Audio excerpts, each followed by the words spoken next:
Alhamdulillahi Rabbil Alamin, wassalatu wassalamu ala ashrafil anbiya'i wal mursalin wa ala alihi wa ashabihi wa man tabi'ahum bi ihsanin ila yaumiddin, amma ba'd. Hadirin jamaah salat maghrib yang dirahmati oleh Allah Subhanahu wa taala. Alhamdulillah, segala puji bagi Allah Subhanahu wa taala atas nikmat yang Allah berikan kepada kita semua. Salam dan salawat kepada Nabi kita Muhammad sallallahu alaihi wasallam. Taib jamaah yang dirahmati oleh Allah Subhanahu wa taala, pertemuan yang lalu kita telah membahas perjanjian antara kaum muslimin dengan orang-orang Yahudi, di mana di antara tujuan dari perjanjian ini adalah untuk menghambat gangguan-gangguan dari orang-orang Yahudi kepada kaum muslimin. Meskipun Nabi sallallahu alaihi wasallam sangat menyadari bahwasanya orang-orang Yahudi ini adalah orang-orang yang suka ingkar terhadap janjinya, orang-orang yang suka melanggar perjanjian yang telah mereka sepakati. Namun demikian Nabi sallallahu alaihi wasallam tetap menjalin perjanjian dengan orang-orang Yahudi ini, paling tidak bisa menghambat, bisa memperlambat gangguan-gangguan mereka kepada Nabi kita Muhammad sallallahu alaihi wasallam, karena Rasulullah sallallahu alaihi wasallam mau fokus pada bagaimana membangun masyarakat Islam, bagaimana membangun negara Islam yang baru-baru saja didirikan oleh Nabi sallallahu alaihi wasallam. Taib jamaah yang dirahmati oleh Allah Subhanahu wa taala. Taib. Sekarang kita melanjutkan pembahasan kita dari sirah nabawiyah, dari buku Ar-Rahiqul Makhtum, sebuah buku yang termasuk buku yang fenomenal dalam membahas masalah sirah nabawiyah. Pertemuan yang lalu kita telah menyebutkan bahwasanya Allah Subhanahu wa taala telah mengizinkan kepada kaum muslimin untuk berperang, sebagaimana firman Allah Subhanahu wa taala, "Udzina lil ladzina yuqataluna bi annahum zulimu wa innallaha ala nasrihim laqadir." Telah diizinkan kepada orang-orang yang diperangi, yaitu orang-orang kaum muslimin. Mereka diperangi, mereka dikeluarkan dari negerinya, yaitu negeri Mekah. Diizinkan bagi mereka untuk berperang karena mereka telah dizalimi, dan sesungguhnya Allah Subhanahu wa taala akan menolong golongan tersebut, akan menolong kaum muslimin. Maka setelah izin peperangan ini jamaah yang dirahmati oleh Allah Subhanahu wa taala, Nabi pun sallallahu alaihi wasallam mulai untuk mengirim satuan-satuan pasukan, satuan-satuan perang yang kecil untuk menghadang kafilah dagang orang-orang Quraisy. Karena di antara kebiasaan orang-orang Quraisy adalah melakukan perdagangan ke negeri Syam, melakukan perdagangan ke negeri Syam, dan rute perjalanan mereka dari Mekkah ke Syam itu akan melewati kota Madinah dan sekitarnya. Dan ini merupakan keuntungan bagi kaum muslimin, karena rute mereka dilewati oleh kafilah dagang Quraisy, maka ini merupakan sebuah kesempatan emas bagi Nabi sallallahu alaihi wasallam, bagi kaum muslimin untuk melakukan pencegatan terhadap kafilah dagang yang dibawa oleh orang-orang Quraisy, sebagai bentuk balasan dan pelajaran kepada mereka, di mana mereka telah merampas, telah mengambil secara zalim harta kaum muslimin yang hijrah dari Mekkah ke Madinah. Sebagai gambaran, kita mengingat Suhaib Ar-Rumi, di mana dia termasuk orang yang kaya raya di kota Mekah, tapi karena dia merupakan seorang pendatang, dia tidak diizinkan untuk hijrah kecuali kalau dia meninggalkan dan merelakan semua hartanya diambil oleh orang-orang Quraisy. Maka dia pun merelakannya kalau itu merupakan syarat agar dia bisa hijrah dengan selamat. Maka rute perdagangan ini akan dimanfaatkan oleh Nabi sallallahu alaihi wasallam untuk mengembalikan sebagian harta kaum muslimin yang telah dirampas oleh orang-orang Quraisy. Sariyah atau satuan perang, ya, dalam bahasa Arab disebut dengan sariyah. Sariyah yang pertama adalah Sariyah Saiful Bahar. Sariyah Saiful Bahar, di mana ini terjadi pada bulan Ramadan, masih pada tahun pertama Hijriyah. Masih pada tahun pertama Rasulullah berada di Madinah. Kemarin kita sebutkan Nabi sallallahu alaihi wasallam tiba di kota Madinah itu pada tanggal 12 Rabiul Awal.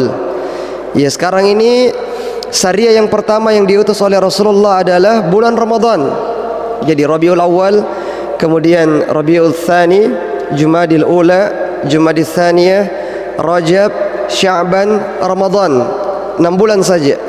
6 bulan setelah Nabi sallallahu alaihi wasallam berada di kota Madinah, Nabi sallallahu alaihi wasallam sudah ingin memperlihatkan kehebatan kaum muslimin kepada orang-orang Quraisy, bahwasanya mereka ini mampu untuk mengganggu lancarnya perekonomian yang ada pada orang-orang Quraisy.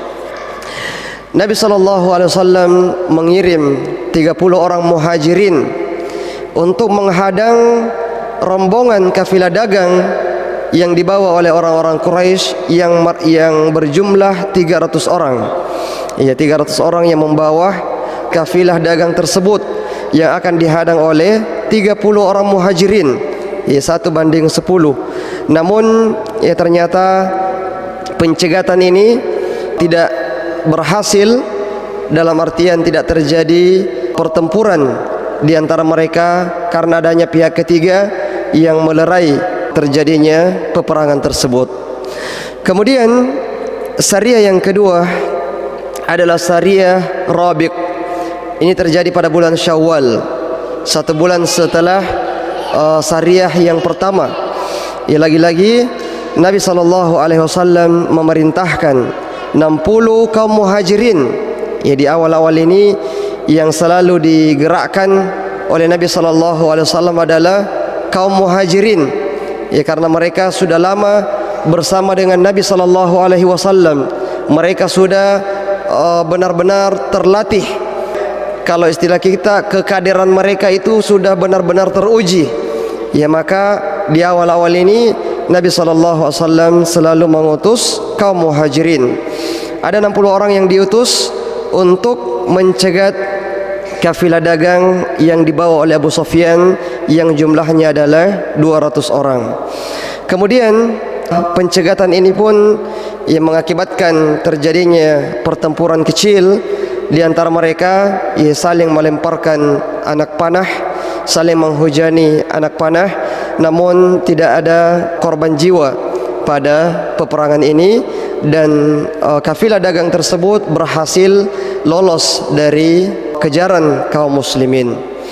Kemudian Sariyah yang berikutnya adalah Ghazwah Abwa.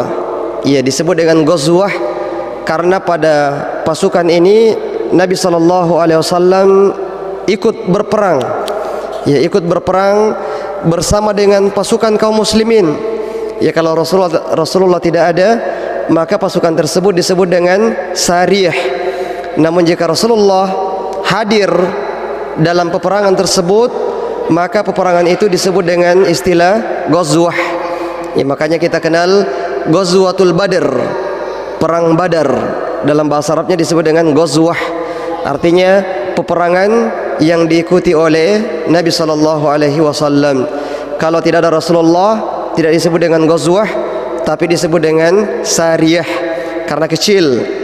Tapi kalau besar dan tidak diikuti oleh Nabi SAW disebut dengan ma'arakah, ya, seperti ma'arakatul Yarmuk, ma'arakatul Qadisiyah.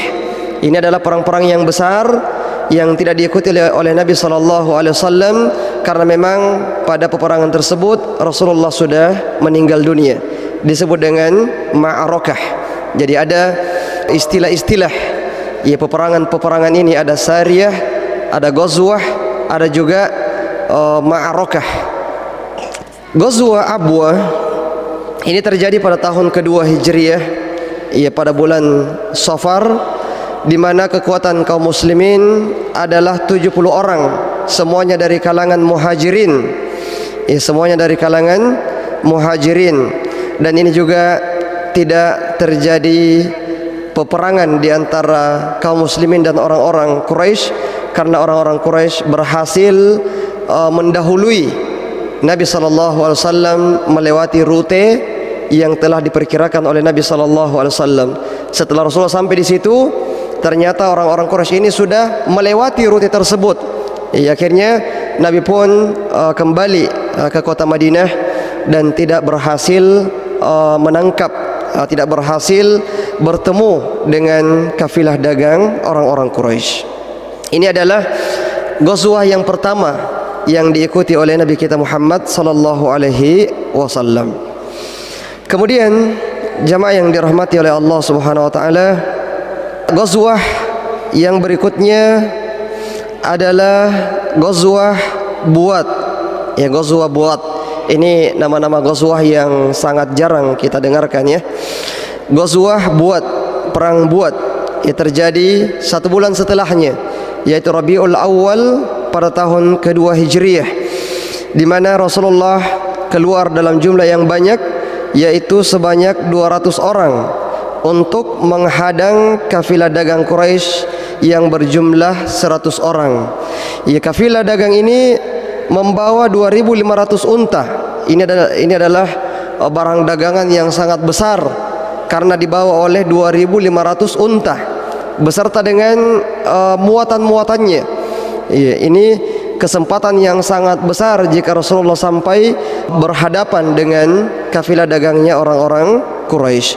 Namun pada perang ini juga tidak terjadi pertemuan, tidak bertemu, ya, pasukan kaum muslimin dengan orang-orang Quraisy. Ya, karena orang-orang Quraisy ini selalu waspada.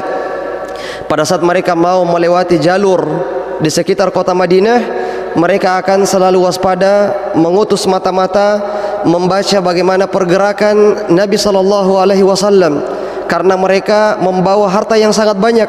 Ya, salah sedikit maka harta mereka bisa berpindah ke tangan kaum muslimin. Kemudian yang selanjutnya adalah ghazwah Safawan. Ini semua disebut dengan ghazwah karena Nabi SAW terjun dalam peperangan tersebut. Ghazwah Safawan, atau dikenal juga dengan nama ghazwah Badar yang pertama. Jadi ghazwah Badar itu 2 kali. Perang Badar 2 kali, perang Badar yang pertama dan perang Badar yang kedua. Yang selalu kita dengarkan kisahnya adalah perang Badar yang kedua, atau disebut dengan Ghazwatul Badar Al-Kubra, perang Badar yang besar. Ghazwah Safawan atau perang Badar yang pertama ini terjadi pada Rabiul Awal, tahun kedua Hijriyah, di mana pada peperangan ini Nabi SAW sudah sampai di lembah Badar, sudah sampai di lembah Badar.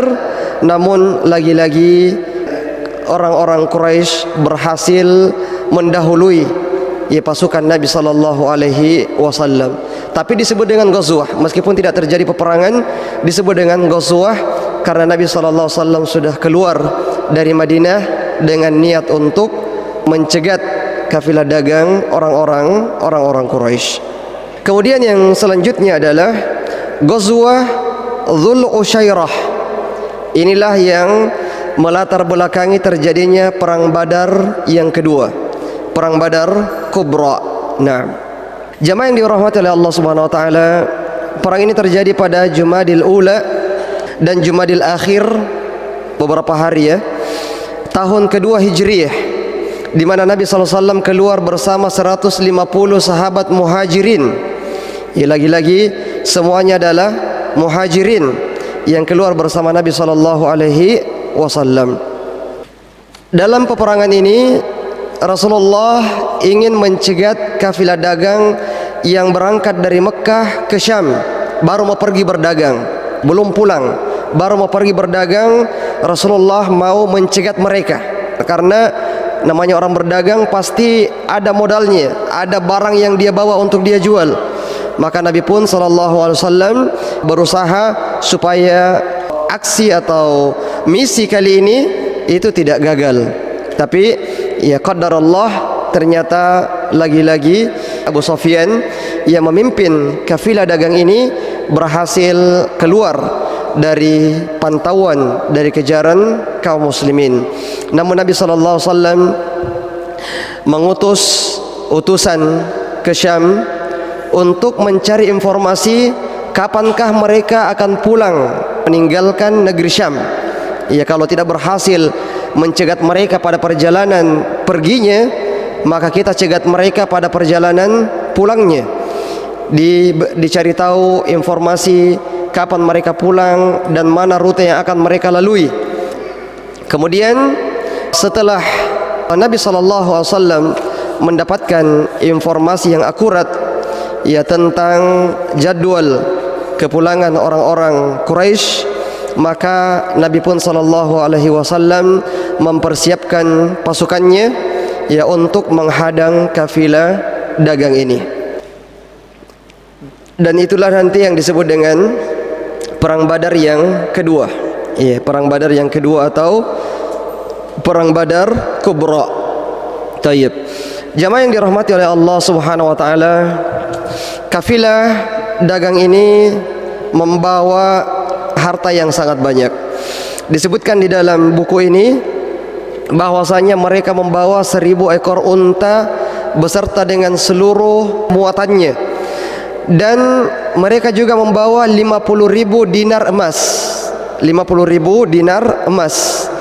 Ya, 1 dinar itu sama dengan 4,25 gram. Jadi 1 dinar emas sama dengan 4,25 gram emas murni. Ya, jadi kalau misalnya 50.000 dinar emas, berarti berapa gram itu? 50.000 dikali 4, 200.000 ya. Ya, sekitar 200.000 gram emas.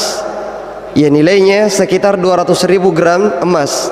Kalau misalnya emas murni harganya 1 juta, berarti sekitar 200 miliar ya.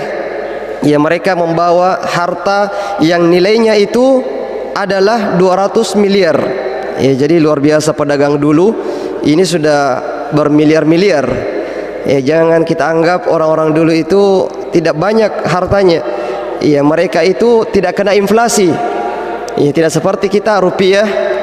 Ya, kalau misalnya 20 tahun yang lalu nilai 50.000 itu sudah sangat besar.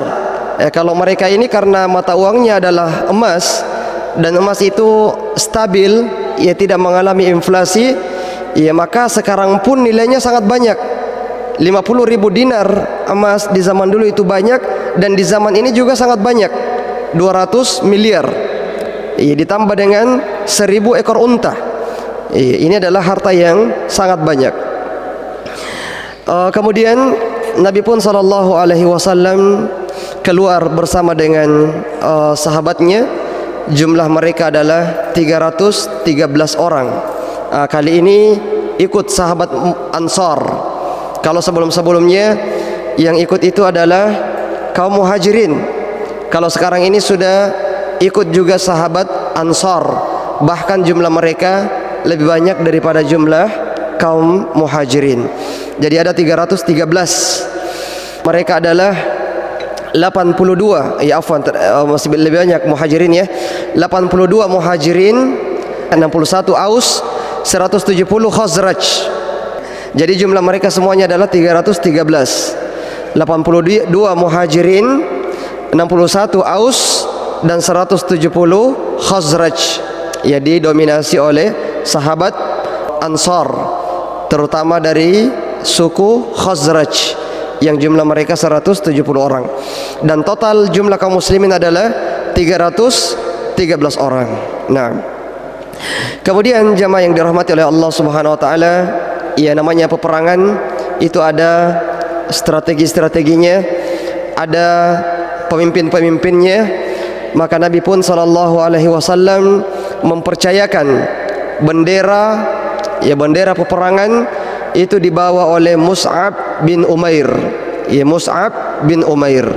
Ini bendera perang dibawa oleh Mus'ab bin Umair. Kemudian batalion Muhajirin, pasukan Muhajirin, mereka dipimpin oleh Ali bin Abi Thalib. Ya, Ali bin Abi Thalib. Dan batalion Ansar, mereka dipimpin atau benderanya diserahkan kepada Sa'ad bin Mu'adz. Sa'ad bin Mu'adz. Kita sudah pernah menyinggung nama ini tentang Sa'ad bin Mu'adz.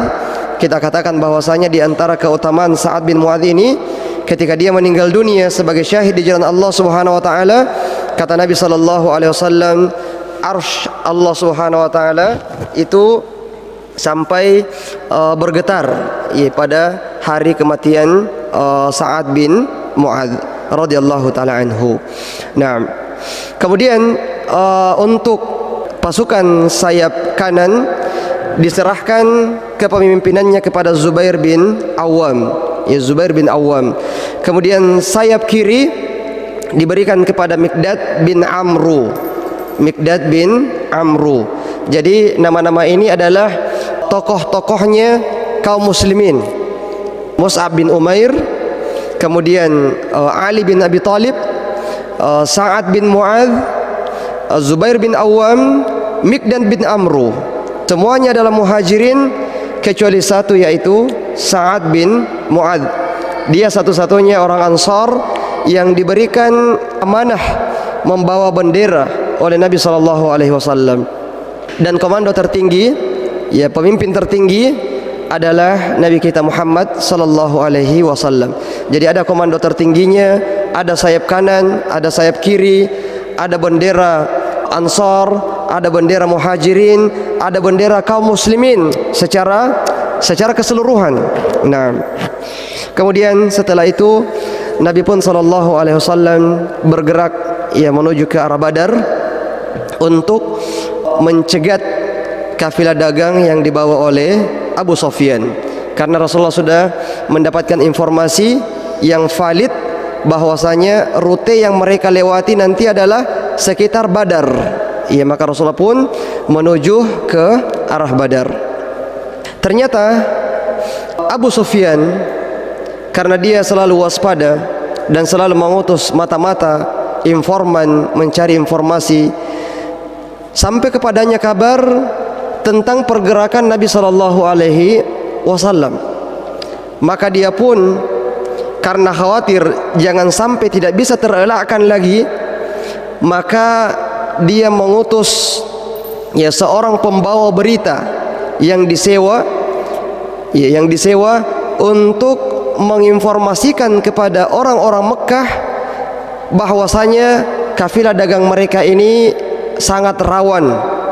Ya, mereka minta bantuan, kirimkan bantuan kepada kami di Badar untuk menghadapi kaum muslimin. Nah, dan orang ini yang bernama Damdam, ya, pembawa berita ini yang membawa Damdam, dia bergerak dengan sangat cepat, memacu kudanya dengan sangat cepat agar bisa berburu waktu dengan Nabi sallallahu alaihi wasallam. Dia pun sampai di Mekah dan memberikan peringatan kepada penduduk Mekah dan mengatakan bahwasanya kaum muslimin akan mencegat kafilah dagang kalian dan ini sepertinya tidak bisa dielakkan lagi. Ya, maka Abu Sufyan minta kepada kalian agar kalian bisa memberikan bala bantuan kepada Abu Sufyan. Akhirnya penduduk Mekah yang dipimpin oleh Abu Jahal, mereka pun bersiap-siap, ya, bersiap-siap untuk membawa pasukan yang sangat besar untuk menghadapi kaum muslimin, sehingga jumlah mereka yang ikut dalam peperangan ini sampai 1.300 prajurit. Ya, 1.300 prajurit. Sementara jumlah kaum muslimin berapa orang? Berapa orang tadi? 313. Ini jumlah orang-orang musyrikin Mekah 1.300. Ya, 1.300. Dan pemimpin tertinggi mereka adalah Abu Jahal. Ya, pemimpin tertinggi mereka adalah Abu Jahal. Kalau pemimpin tertinggi kaum muslimin adalah Nabi sallallahu alaihi wasallam, sementara pemimpin tertinggi bagi orang-orang Quraisy adalah Abu Jahal. Kemudian jamaah yang dirahmati oleh Allah Subhanahu wa taala, mereka pun dengan jumlah yang sangat banyak tersebut meninggalkan Mekah menuju ke lembah Badar. Sementara Abu Sufyan juga selalu mengorek-ngorek informasi, mencari-cari informasi sudah sampai di mana posisi kaum muslimin. Kalau masih bisa dihindari, mereka mau menghindarinya. Dia pun mengutus mata-mata lagi, akhirnya menemukan sebuah tempat yang dimana di tempat tersebut sudah dilewati oleh rombongannya Nabi sallallahu alaihi wasallam. Ya, dia mengambil kotoran unta, dia bongkar, dia lihat ada biji-biji kurma, dia mengatakan ini adalah unta yang berasal dari Madinah. Ya, ini adalah unta yang sudah makan kurma-kurma dari Madinah. Berarti ini merupakan rombongannya kaum muslimin. Berarti posisi mereka sekarang ini sudah di sini. Ya, ini kepandaian orang-orang dulu bagaimana melacak posisi musuh, bahkan dari kotoran unta saja, dari makanannya itu dia tahu dari mana asalnya dan sudah sampai di mana jaraknya berdasarkan kotoran tersebut. Ya, sudah berapa kering, masih basah atau bagaimana, ditahu sudah sampai di mana posisinya. Nah, akhirnya mereka pun memilih untuk mengganti rutenya, ya, mencari rute yang baru, yaitu ke arah barat. Ya, ke arah barat, ke arah Laut Merah, semakin menjauh dari Badar. Dan ketika Abu Sufyan sudah mengetahui bahwasanya pasukan mereka ini sudah aman dari kejaran kaum muslimin, maka dia pun mengutus lagi pembawa berita kepada pasukan Quraisy untuk mengatakan, pulanglah kalian karena sesungguhnya kafilah dagang kita ini sudah lolos dari kejaran kaum muslimin. Nah, namun jamaah yang dirahmati oleh Allah Subhanahu wa taala, ketika kabar ini sampai kepada pasukan orang-orang Quraisy, mereka pun akhirnya terbagi dua. Ada yang mengatakan, ayo kita pulang saja, karena tujuan kita keluar ini adalah untuk menyelamatkan kafilah dagang yang dibawa oleh Abu Sufyan. Sementara sekarang sudah ada berita dari Abu Sufyan bahwasanya kafilah dagangnya itu sudah lolos. Nah, maka 300 orang dari mereka, dari Bani Zuhrah, itu memilih untuk pulang. Ya, sementara 1000 yang tinggal, jumlah mereka tadi 1.300, pulang 300 orang, sehingga jumlah mereka tersisa 1000 orang. Ya, sebenarnya masih banyak yang mau pulang, tapi diancam oleh Abu Jahal. Ya, kata Abu Jahal, kalau kalian pulang, maka mungkin kita akan buat perhitungan nanti kalau kita sampai di Mekah. Kalau kalian pulang sekarang ini, meninggalkan rombongan ini, maka mungkin kita akan membuat perhitungan kalau sudah sampai di Mekah. Akhirnya mereka pun tidak jadi pulang, ia ikut bersama dengan Abu Jahal melanjutkan perjalanan sampai ke Badar. Kemudian jamaah yang dirahmati oleh Allah Subhanahu wa taala, jadi sisa pasukan orang-orang Quraisy adalah 1000 orang yang akan berhadapan dengan pasukan kaum muslimin yang jumlahnya adalah 313 orang. Nah, kemudian jamaah yang dirahmati oleh Allah Subhanahu wa taala, setelah kaum muslimin mengetahui bahwasanya pasukannya Abu Sufyan, rombongannya Abu Sufyan sudah lolos, dan Rasulullah tahu bahwasanya pasukan Quraisy ini yang jumlahnya 1000 orang itu melanjutkan perjalanan mereka sampai ke Badar menantang kaum muslimin ya untuk berperang. Maka Nabi pun sallallahu alaihi wasallam gundah dengan hal tersebut. Apa langkah yang harus kita lakukan? Dan Nabi pun melakukan musyawarah dengan para sahabatnya, karena ini adalah kondisi yang sangat fatal. Salah memberikan keputusan dalam hal ini itu akibatnya sangat fatal. Pertama, kalau kita maju berhadapan 313 orang melawan 1000 orang 1:3 dengan persenjataan yang sangat sederhana, karena kaum muslimin di sini keluar bukan untuk berhadapan dengan 1000 musuh ya, tapi Rasulullah keluar untuk berhadapan dengan kafilah dagang, sehingga mereka membawa peralatan perang yang sederhana dan juga membawa kuda yang sangat terbatas. Ya, pokoknya persiapan yang sangat terbatas, karena dalam benak Rasulullah tidak pernah terpikir bahwasanya mereka ini akan bertemu dengan pasukan musuh yang sangat banyak. Dari awal Rasulullah keluar, dalam bayangan Rasulullah itu adalah akan mencegat kafilah dagang yang dibawa oleh Abu Sufyan yang jumlah mereka itu sedikit. Kalau berhadapan 313 lawan 1000 orang dengan perlengkapan perang yang sangat terbatas, ini bagaimana hasilnya? Tapi kalau mundur pulang ke Madinah, ini lebih rawan. Iya, karena ini adalah beban mental kepada kaum muslimin dan bisa jadi akan selalu dipermainkan oleh orang-orang Quraisy dan juga dipermainkan oleh orang-orang Arab yang mendengarkan kabar tersebut bahwasanya kaum muslimin lari dari peperangan. Maka Nabi pun sallallahu alaihi wasallam bermusyawarah ya dengan para sahabatnya.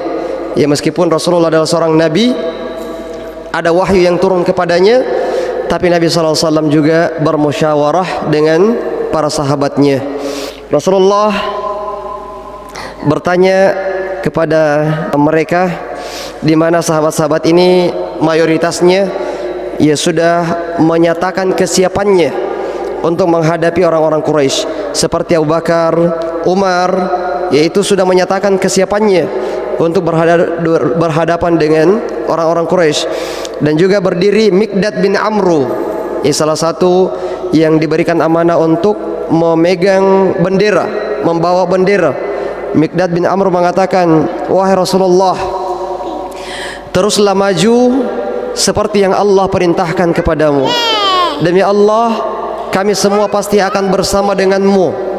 Demi Allah, kami tidak akan seperti orang-orang Bani Israel yang ketika nabinya, Nabi Musa alaihissalam, mengajak mereka untuk berperang di Palestina, mereka mengatakan kepada nabinya, wahai Musa, pergilah kamu bersama dengan Tuhanmu, berperanglah kalian berdua, sementara kalian di sini akan duduk-duduk santai. Ini perkataannya Bani Israel, disebutkan di dalam Al-Quran. Ia kekurangan ajaran mereka dan sikap pengecut mereka. Ya, Allah sudah janjikan kepada mereka, kalau kalian berperang pasti kalian menang. Dan ini sudah disebutkan oleh Nabi Musa alaihissalam. Tapi karena mereka adalah orang-orang yang penakut, pengecut, ya mereka pun mengatakan kepada nabinya perkataan tersebut, pergi saja kamu wahai Musa bersama Tuhanmu, silahkan kalian berdua berperang, kami di sini akan duduk-duduk santai. Miqdad bin Amr mengatakan, wahai Rasulullah, kami tidak akan mengatakan apa yang diucapkan oleh Bani Israel kepada nabinya, tapi kami mengatakan bahwasanya demi yang mengutusmu dengan kebenaran, jika saja engkau membawa kami ke dasar sumur yang gelap, maka kami akan bertempur bersamamu hingga engkau bisa mencapai tempat itu. Ya, jangankan di lembah Badar, kalau sekiranya peperangan ini terjadi di dasar sumur yang gelap saja, kami akan ikut bersamamu. Ini luar biasa hasil pengkaderan Nabi sallallahu alaihi wasallam kepada para sahabatnya, hasil penggemblengan ya Nabi sallallahu alaihi wasallam kepada para sahabatnya yang luar biasa. Kemudian ternyata Nabi sallallahu alaihi wasallam masih bertanya kepada para sahabat, padahal sudah banyak didengar. Umar mengatakan siap, Abu Bakar mengatakan siap, Mikdad bin Amr mengatakan siap, tapi Nabi masih bertanya kepada para sahabat, wahai sahabatku, berikan aku masukan. Akhirnya orang-orang Ansar merasa bahwasanya mereka lah yang dimaksud oleh Nabi sallallahu alaihi wasallam. Wahai para sahabatku, berikan aku masukan. Karena ketiga orang ini adalah orang-orang muhajirin. Abu Bakar adalah muhajirin, Umar adalah muhajirin, Mikdad bin Amr adalah muhajirin. Belum ada suaranya dari kalangan Ansar. Maka Sa'ad bin Mu'adz pun mengatakan kepada Nabi sallallahu alaihi wasallam, wahai Rasulullah, demi Allah, apakah yang engkau maksud barusan adalah pendapat dari kami, wahai Rasulullah? Kata Nabi sallallahu alaihi wasallam, benar, pendapat dari kalian wahai orang-orang Ansar. Dia pun mengatakan, demi yang mengutusmu dengan kebenaran, andai saja di hadapan kita terbentang lautan, lalu engkau terjun di dalamnya, tentu kami akan menemanimu terjun, tidak akan ada seorang pun dari kami yang mundur. Ya, ini sudah dipertegas oleh orang-orang Ansar yang diwakili oleh Sa'ad bin Mu'adz, yang tadi keutamanya sudah kita sebutkan. Ya, dia menyebutkan dengan penuh ketegasan bahwasanya, wahai Rasulullah, kami tidak akan mundur, kami akan selalu bersamamu, meskipun di hadapan kami ada lautan, kamu terjun di dalamnya, kami pun akan terjun di dalamnya. Ya, setelah mendengarkan kesiapan dari kaum muslimin, baik dari muhajirin maupun Ansar, maka Nabi pun sallallahu alaihi wasallam membulatkan tekadnya untuk menghadapi orang-orang kafir Quraisy. Nah, dan namanya peperangan tentu saja dibutuhkan mata-mata mencari tahu di mana sekarang posisinya musuh, berapa jumlah mereka. Nabi pun SAW bersama Abu Bakar radhiyallahu anhu melakukan operasi mata-mata. Ya, operasi mata-mata. Dan dalam operasi tersebut Rasulullah bertemu dengan seorang Arab, ya, seorang Arab Badui. Ya, dan Nabi SAW bertanya kepadanya tentang keberadaan orang-orang Quraisy dan tentang jumlah mereka. Dia pun mengabarkan bahwasanya mereka sudah sampai di tempat ini. Jumlah mereka dia tidak tahu, tapi katanya mereka itu makan unta setiap harinya sekitar 10 unta. Maka Nabi SAW pun memperkirakan kalau 10 unta per hari, berarti jumlah mereka ini ada 1000 orang. 1000 orang itu memakan 10 unta per hari untuk 3 kali makan. Ya, ini juga perkiraan-perkiraan, ya, berdasarkan pengalaman-pengalaman. Rasulullah belum tahu pasti berapa jumlah mereka, tapi berdasarkan informasi yang beliau dapatkan dari orang Arab Badui ini bahwasanya mereka makan 10 unta per hari, berarti jumlah mereka itu sekitar 1000 orang. Dan jumlah ini ternyata benar, ya, bahwasanya jumlah mereka ini ada 1000 orang.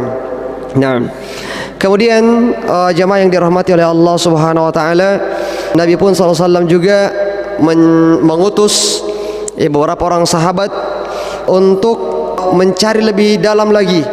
Ya, sudah sampai di mana pasukan orang-orang Quraisy. Akhirnya mereka bertemu dengan 2 suruhan orang-orang Quraisy. Mereka pun ditangkap, ya, kemudian dibawa kepada Nabi SAW. Pada waktu itu Rasulullah sedang sholat. Memanfaatkan waktu itu, para sahabat ini tidak sabar. Mereka bertanya, kalian ini siapa? Mereka mengatakan, kami ini adalah suruhannya Quraisy. Tapi para sahabat tidak mau percaya.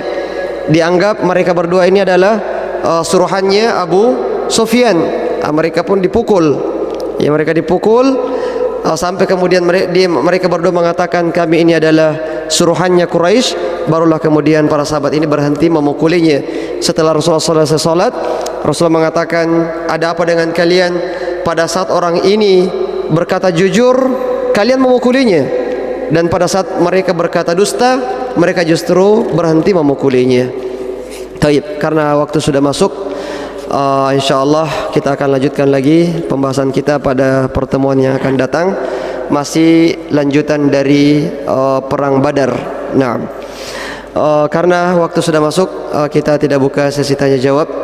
hadza wa sallallahu ala nabiyyina Muhammadin subhanakallahumma bihamdik asyhadu an la ilaha illa anta astaghfiruka wa atubu ilaik wa akhiru da'wana alhamdulillahi rabbil alamin wassalamu alaikum warahmatullahi wabarakatuh.